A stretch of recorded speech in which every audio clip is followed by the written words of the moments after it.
पिछले एपिसोड में हमने देखा कि यूवी स्वॉर्ड मास्टर को मारने की कोशिश करती है क्योंकि यूवी को लगता है कि मास्टर गायनी ने उसके पापा को मारा था।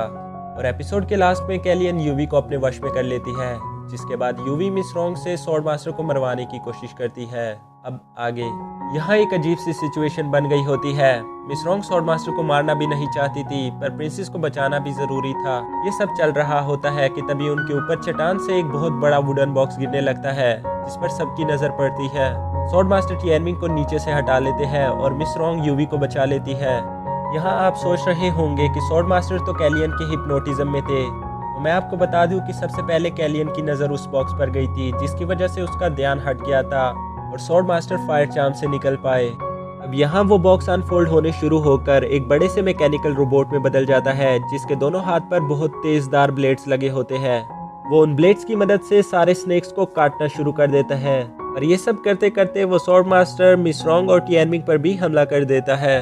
वो रोबोट काफी स्ट्रॉन्ग लग रहा था। स्वॉर्ड मास्टर कहते हैं मैं इस वक्त इससे नहीं लड़ सकता, और वो रोबोट इनके नजदीक आ रहा होता है और पीछे जाने को जगह भी नहीं रहती। जब सारी उम्मीदें खत्म हो जाती है तभी मास्टर बैन की एंट्री होती है, जो एक बहुत बड़ा मैकेनिकल बर्ड उड़ा कर आ रहे होते हैं। वो इनसे बर्ड पर कूदने को बोलते हैं। स्वॉर्ड मास्टर टिएनमिंग और मिस रॉन्ग का हाथ पकड़कर कूद जाते हैं, पर अब वो रोबोट दूसरी तरफ खड़ी यूवी पर हमला कर देता है। वो यूवी के करीब जा रहा होता है। मास्टर बैन अपने बर्ड को यूवी के करीब ले जाने की कोशिश करते हैं, पर हवा बहुत तेज होती है, जिसकी वजह से वो नजदीक नहीं जा पा रहे होते। मिस रॉन्ग यूवी से कूदने को बोलती है और कहती है मैं तुम्हें पकड़ लूंगी। यूवी ऐसा ही करती है और चट्टान से कूद जाती है, पर इससे पहले कि मिस रॉन्ग उसका हाथ पकड़ पाती, कैलियन एक पत्थर को मिस रॉन्ग के हाथ पर मारती है, जिसकी वजह से मिस रॉन्ग यूवी को नहीं पकड़ पाती। अब यूवी खाई से नीचे गिर रही होती है। वक्त थम सा जाता है। उसकी नज़रों के सामने उसके माँ बाप की यादें आती है और उसकी आंखों के सामने अंधेरा होने लगता है।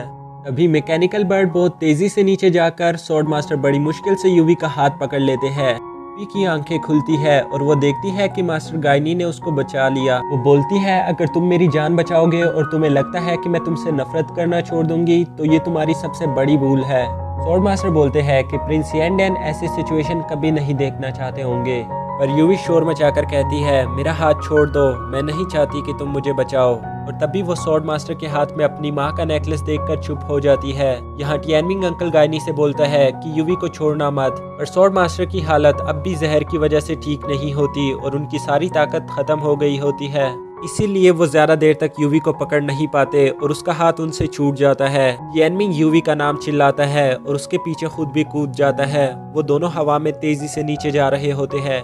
टिएनमिंग यूवी के नजदीक आ जाता है और उसको जोर से पकड़ लेता है, पर अब भी वो नीचे जा रहे होते हैं। वो जमीन से सिर्फ 100 फीट ऊंचे होते हैं। तभी स्वॉर्ड मास्टर टिएनमिंग को बेल्ट से पकड़ लेते हैं और इस बार मिस रॉन्ग भी उनकी मदद करती है। वो उन दोनों को ऊपर लाने में कामयाब हो जाते हैं। यूवी स्वॉर्ड मास्टर की आंखों में देखती है, जिससे वो मेमोरीज दोबारा से उसके आंखों के सामने आने लगती है, पर इस बार वो मेमोरीज बदल रही होती है। वहाँ स्वॉर्ड मास्टर की जगह वीजोंग होता है, जिसने येंडेन यानी यूवी के पापा को मारा होता है। मिस रॉन्ग समझ जाती है कि यूवी पर फायर चार्म हिप्नोटिज्म यूज किया गया है, और हम पास्ट का सीन देखते हैं जब ये सब मेडिकल हॉल में थे। कैलियन यूवी को अपने जाल में फंसाकर उस पर फायर चार्म यूज करती है और उसके माइंड में फॉल्स मेमोरीज यानी नकली यादें डाल देती है। अभी प्रेजेंट में मिस रॉन्ग यूवी के कुछ पॉइंट पर पुश करके उसे बेहोश कर देती है और बताती है कि इस पर बहुत वक्त से फायर चार्म हिप्नोटिज्म का असर रहा है। इसे कुछ वक्त आराम की जरूरत है, जिससे इसका दिमाग सही हालत में आ सके। यहाँ दूसरी तरफ उसी फाइट वाली जगह पर वीजोंग आ गया होता है। कैलियन उससे पूछती है वो बड़ा सा वुडन बॉक्स क्या था, पता नहीं कहाँ से आ गया और मेरे आधे सांपों के टुकड़े कर दिए। वीजोंग बताता है वो मोहित स्कूल का मैकेनिकल बीस्ट है, जो अकेले ही 100 सिपाहियों के बराबर है। तुम्हें किसी का शुक्रिया अदा करना चाहिए, वरना उन सांपों के साथ साथ तुम्हारे भी टुकड़े हो गए होते। कैलियन पूछती है किसका शुक्रिया अदा करूं, और अगर वो मोहित स्कूल का वेपन है तो गायनी और मिस रॉन्ग पर हमला क्यों किया। जिसके जवाब में वीजोंग बोलता है मोहित स्कूल मशीन बनाने में अच्छे हैं, पर गोंगशू फैमिली बेहतरीन है। उन्हीं की वजह से उस मशीन ने तुम पर हमला नहीं किया और येन किंगडम की प्रिंसेस को मार दिया। यहाँ इनको लगता है कि प्रिंसेस मर चुकी है। वहाँ मैकेनिकल बर्ड पर प्रिंसेस अब होश में आती है। स्वॉर्ड मास्टर उसकी माँ का नेकलेस देकर बोलते हैं मैं तुम्हें ढूंढने आया था, पर लोगों ने मुझे बताया कि तुम वहां से जा चुकी हो और कहाँ ये नहीं पता, पर मैं तुम्हें बता सकता हूँ कि येंडेन तुमसे और तुम्हारी माँ से बहुत प्यार करते थे। उनकी आखिरी ख्वाहिश भी सिर्फ तुम्हें बचाना थी। जिस पर यूवी थोड़ा निराशा के साथ बोलती है, पर वो हमें छोड़कर चले गए थे। स्वॉर्ड मास्टर कहते हैं, तुमने सही कहा, पर किन असैसिनेशन प्लान फेल हो जाने की वजह से उनको कुछ ना कुछ तो करना ही था। टिएनमिंग पूछता है, ये किन असैसिनेशन प्लान है क्या? मिस रॉन्ग बताती है, यह आज से 12 साल पहले की बात है। ये वही साल है जब यूवी पैदा हुई थी। टिएनमिंग भी इसी साल पैदा हुआ था। तब तक किन आर्मी ने सिर्फ वी और हान किंगडम पर ही कब्जा किया था और अब वो जाओ किंगडम पर हमला कर रहे थे। दोनों आर्मीज एक दूसरे से टकराई, पर जाओ आर्मीज कमज़ोर पड़ गई और किन आर्मी जीत गई। उन्होंने जाओ आर्मीज के 400,000 सिपाहियों को जिंदा पकड़ लिया और तब किन एम्पर ने उन सबको जिंदा दफनवा दिया, जिससे हज़ारों बच्चों को अनाथ होना पड़ा और हज़ारों औरतों को बेवा। और अब येन किंगडम को भी किन एम्पायर से डर था, क्योंकि वो सिर्फ एक ही रिवर दूर थे जाओ किंगडम से।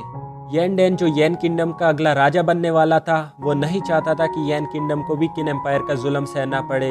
इसीलिए येन डेन और बहुत से बाकी अहम शख्सियात ने मिलकर किन एम्परर को मरवाने के लिए एक प्लान बनवाया, जिसे द किन असैसिनेशन प्लान बोलते हैं।